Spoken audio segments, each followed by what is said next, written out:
নবীকে বললেন, হুজুর আপনি সোমবার আসলে রোজা রাখেন কেন? কথা বলছেন, সোমবার আসলে নবী আপনি রোজা রাখেন কেন? নবী বললেন, এই দিন আল্লাহ তাআলা আমাকে দুনিয়ায় মিলাদ দিয়েছেন, উলিদতু ফীহি, এই দিনের মধ্যে আল্লাহ আমাকে দুনিয়ায় জন্মগ্রহণ করাইছেন। সুবহানাল্লাহ বলুন। এই সোমবার কি প্রত্যেক সোমবারে রাসূল জন্মগ্রহণ করেন? এখন আমার ভাইরা প্রশ্ন করে যে আপনারা রবিউল আউয়াল মাস আইলে মিলাদুন নবী করেন, পবিত্র ঈদে মিলাদুন নবী নাম দেন, প্রত্যেক বছর কি নবী দুনিয়ায় আয়? এটা কথার কথা। তাইলে নবী প্রত্যেক সোমবার রোজা রাখলেন, নবী কি ভুল করছে? কি ভুল করছে ভাইরা? নবী প্রত্যেক সোমবার রোজা রাখলেন, মুসলিম শরীফের সহিহ হাদিস। সুবহানাল্লাহ বলুন। তাইলে রাসূল বললেন কি যে আমি সোমবারে দুনিয়া এসেছি, এই জন্য কি করি? আমি রোজা রাখি। আবার বুখারী শরীফে এই হাদিসও আছে, ওই যে আমাদের আশুরার রোজা মনে আছে আপনারা? আশুরার রোজা 10ই মুহররম আল্লাহ তাআলা অগররাকা ফিরাউনা কওমাহু, ফিরাউনের কওমের কি করছে? ডুবাই মারছে। যেই আশুরা 10ই মুহররম আসে, ফাসামা রাসূল আমার আবিসিয়ামিহি, রাসূল নিজে রোজা রাখছেন, আমাদেরকেও রোজা রাখতে বলছেন। এখন কি প্রত্যেক 10ই মুহররম ফিরাউন কি ডুবে মরে? নীল নদী কি মরে? মুসা আলাইহিস সালাম কি মুক্তি পায়? কিন্তু আমরা রোজা রাখি না বলেন। এটা হইল শুকরান। সুবহানাল্লাহ বলুন। এই জন্য যে সকল ভাইরা প্রশ্ন করবেন যে প্রতি সোমবারই কি প্রত্যেক বছর রোজ রবিউল আউয়াল কি নবী দুনিয়ায় আসেন, আপনি বলবেন নবী তো প্রত্যেক সোমবার রোজা রাখতেন, শুধু বছরে না, প্রত্যেক সোমবার 52টা সোমবার আসলো বছরে, প্রত্যেক সোমবার রোজা রাখলো, মিলাদে খুশি হইয়া। সুবহানাল্লাহ বলুন। নবী ওই দিন দুনিয়া আসছেন, এইটা শুকরিয়া তান স্বরূপ। সুবহানাল্লাহ বলুন। এবং ওই সোমবার রাসূলের প্রতি নবুয়ত আছে। আল্লাহু আকবার। এবার আবু লাহাব বলল, সুয়াইবিয়াম তোমাকে দেওয়ার মতো আমার কিছু নাই, মনে আছে তো? সুসংবাদ দিছে না? ওই যে স্বপ্নের ভিতরে বলতেছে যে সোমবার আসলে আমার এই 2 আঙ্গুলের মাঝখানে একটু মধুর মতো পানি জমা হয়, যেটা মধুর চেয়েও মিষ্টি, দুধের চেয়েও সাদা। সুবহানাল্লাহ বলুন। কেন কেন জমা হয় তোমরা জানো? আমি মুহাম্মদ সাল্লাল্লাহু আলাইহি সাল্লামের মিলাদে খুশি হয়েছিলাম। কিতে বলেন? রাসূল যে দুনিয়ায় আসছেন, এতে সবাই খুশি না? কি খুশি কিনা বলেন? কবিরা পর্যন্ত তারা কবিতা গেয়েছে, ত্রিভুবনের, বলেন না, ত্রিভুবনের প্রিয় মুহাম্মদ এলো রে দুনিয়ায়, আয়ের সাগর বাতাস দেখবি যদি আয়। সুবহানাল্লাহ। সবাই খুশি হয়েছে। আর আবু লাহাবকে আল্লাহ তাআলা ওই যতটুকু খুশি হয়েছে, ওই খুশি হওয়ার কারণে তাকে কি করছেন? জাহান্নামে বসেও কি একটু শান্তি পাইতেছে। সুবহানাল্লাহ। শুনে নবীর জন্মের সংবাদ, আবু লাহাব করে দাসী আজাদ, সোমবার আযাব হালকা হয় তার এই কারণে, নবী রহমাতের সুধা নিয়ে এলেন জাহানে। সুবহানাল্লাহ। বাবাজিরা, আপনারা যারা মিলাদুন নবী করতেছেন, অনুষ্ঠান করতেছেন, আমরা যেহেতু 1400 বছর পরে রাসূলের জন্মে খুশি হয়ে অনুষ্ঠানের আয়োজন করছি, তাবারকের ব্যবস্থা করছি, এই উসিলায় আমরা নবীর সুপারিশ চাইতে পারি কি পারি না বলেন? আল্লাহ আমাদেরকে এই উসিলায় রাসূলের সুপারিশ দিয়ে দেন। এই উসিলায় রবিউল আউয়াল মাসে রাসূলের জিয়ারত আমাদের সবাইকে নসিব করে দিয়েন। সুবহানাল্লাহ বলেন।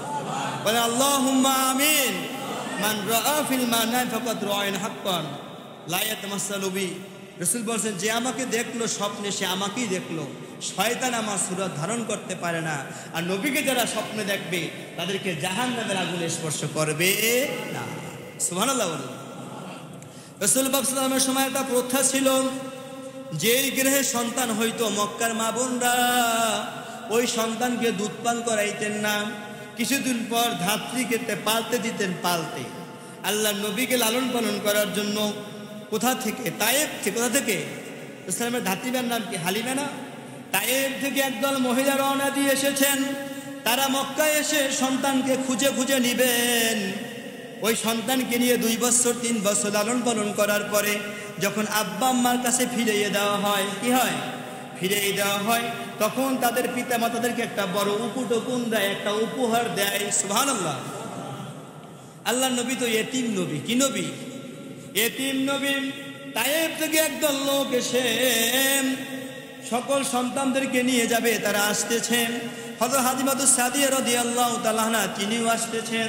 তার গাধাটা ছিল দুর্বল, দেরিতে আসছেন। ইতিমধ্যেও আগের মহিলারা এসে সব সন্তানগুলো তারা নিয়ে গেছে, সবাইকে কি। এখন যেই যায় মুহাম্মদ সাল্লাল্লাহু আলাইহি ওয়াসাল্লামের খোঁজ খবর নাই, এই সন্তানের কয় নাই, সন্তানের আব্বা নাই, কি নাই, সন্তানের কি নাই। তা 2 বছর পর পালন করার পর আমাকে ব্যবহার দেবে কেডা, উপটোকন টাকা পয়সা দেবে কে। এই জন্য কার বাবা বড় ব্যবসায়ী, কার বাবা বিদেশ থাকে, বোঝেন না, তার সন্তানগুলো সবাই নেয়। কিন্তু গরিব যেহেতু রাসূল যেহেতু গরিব মানুষ, তার বাবা দুনিয়ায় নাই, এই জন্য তাকে কেউ নিচ্ছে না। হালিমাতুস সাদিয়া রাদিয়াল্লাহু তাআলা আনহা যখন মক্কা শরীফ আসলেন, আসার পরে সংবাদ শুনলেন যে একটা সন্তানই শুধু মক্কার ভিতরে বাকি আছে, যার বাবা নাই, কি নাই। হালিমাতুস সাদিয়া রাদিয়াল্লাহু তাআলা আনহা মা আমিনার ঘরে গেলেন। ঘরে যে ঘরে টুক্কা দিলেন, সালাম দিলেন, দরজা খোলা হলো। কি হলো? দরজা খোলা হলো। দরজা খোলার পরে হালিমাতুস সাদিয়া বললেন যে আপনার সন্তানটাকে আমি একটু দেখতে চাই। বলে বোন, ওর তো আব্বা নাই, ওকে লালন পালন করলে আপনাকে বাবা উপটুকুন কে দেবে, মায়না কি দেবে। বললেন একটু সন্তানটাকে দেখি। আল্লাহ নবী তখন দোলনার ভিতরে ছিলেন, এই মুখের ভিতরে একটা সাদা রুমাল ছিল, সুবহানাল্লাহ বলো, মুখটা একটু ঢাকা। যখনই মুখটা রুমালটা একটু সরাইলেন, রাসূল পাক সাল্লাল্লাহু আলাইহি সাল্লাম ছোট্ট মানুষ, তার নূরানি চেহারা দিয়ে, নূরানি মুখ দিয়ে একটু নূরানি হাসি দিয়ে দিলেন, সুবহানাল্লাহ। হালিমাতুস সাদিয়া বলেন আমার অন্তরটা যেন কেড়ে নিয়ে গেছে। বলে বোন, কোনো উপহার পাই আর না পাই, আমি এই সন্তানটাকে নিতে চাই, তুমি আমাকে দিয়ে দাও, সুবহানাল্লাহ বলেন। যখন আল্লাহর নবীকে একটু কোলে নিলেন, কোলে নেওয়ার সাথে সাথে দুর্বল মহিলা, বুকের স্তনের দুধ শুকিয়ে গেছে, কোলে নেওয়ার সাথে সাথে রাসূলের বরকতে দুধে মানে বুকটা পরিপূর্ণ হয়ে গেছে, সুবহানাল্লাহ বলেন। তার একটা সন্তান ছিল আব্দুল্লাহ, সে দুধ খাইতে পারতো না, কিন্তু যখন রাসূল কোলে নিলেন তখন কি সব পরিপূর্ণ হয়ে গেল, সুবহানাল্লাহ বলুন।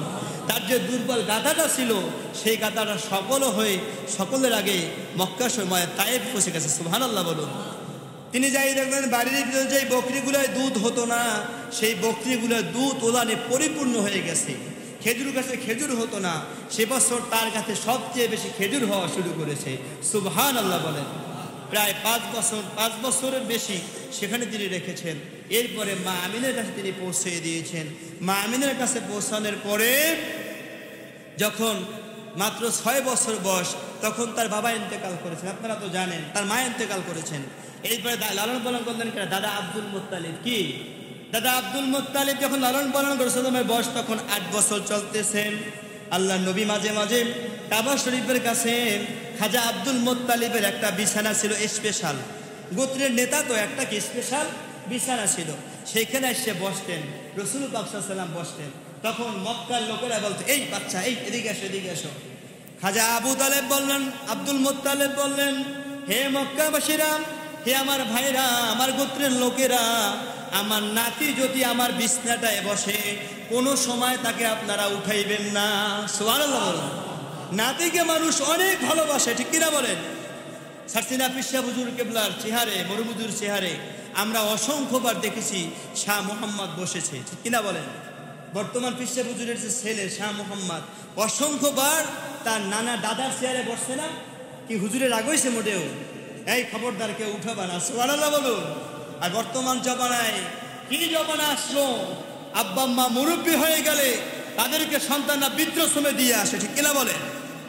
এখন আর তার বাড়িতে জায়গা নাই, আব্বা আম্মার কদর নাই, নিজের একটা বড় ঘর, বাবার জন্য ছোট্ট একটা গরু ঘরের মতো ঘর, ওইখানেই বাবা মা থাকে। নাউজুবিল্লাহ।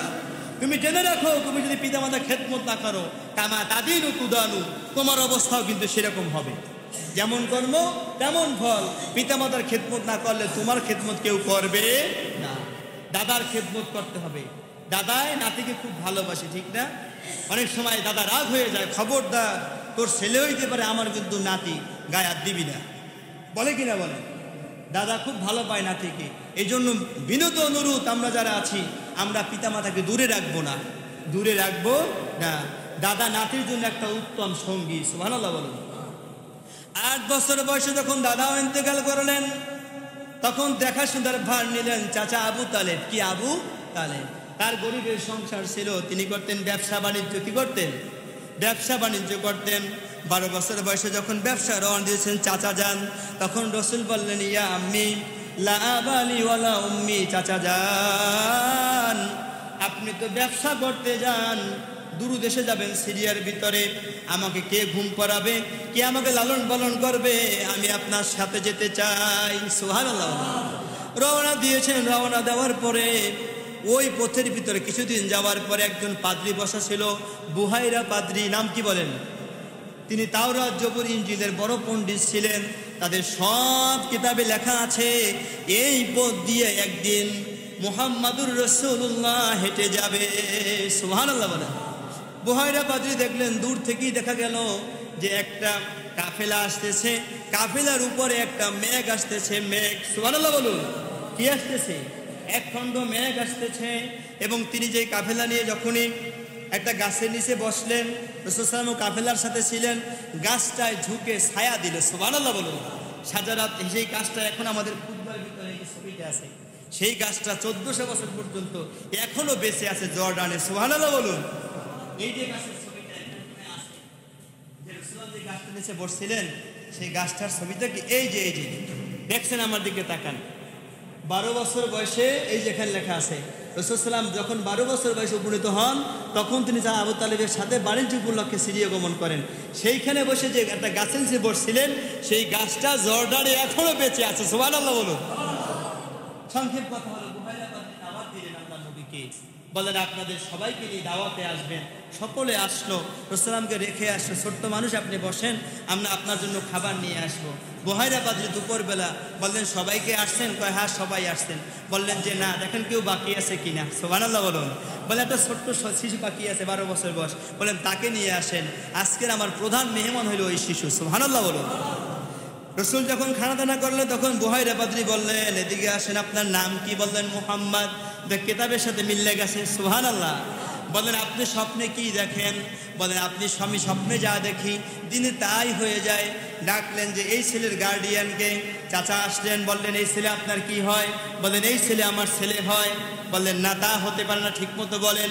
আমাদের কিতাবে লেখা আছে আখির জামানার নবী, তার বাবা, তিনি দুনিয়ায় আসার আগেই তার বাবা দুনিয়া থেকে বিদায় নেবেন। বললেন হ্যাঁ ঠিক আছে, আমি তার চাচা। আমি কি তার কি? বললেন খবরদার ভাই, মহরে নবুয়তটাও তিনি দেখলেন। বললেন সামনে আর যাবেন না, এই ছোট্ট একটা বাজার আছে, এখানে ব্যবসা বাণিজ্য করে আপনার শীঘ্রই মক্কায় ফিরে যান। অনেক মানুষ বসা আছে, তারা আমার মতো কিতাব নিয়ে বসা আছে। যদি মুহাম্মদ সাল্লাল্লাহু আলাইহি সাল্লামকে খ্রিস্টানরা পায়, ইহুদিরা পায়, তাহলে ক্ষতি করবে। অতএব কারণে আমি চাচ্ছি আমাদের এই নবীর কোনো ক্ষতি না হোক। আপনি মেহেরবান তাকে নিয়ে মক্কা শরীফ চলে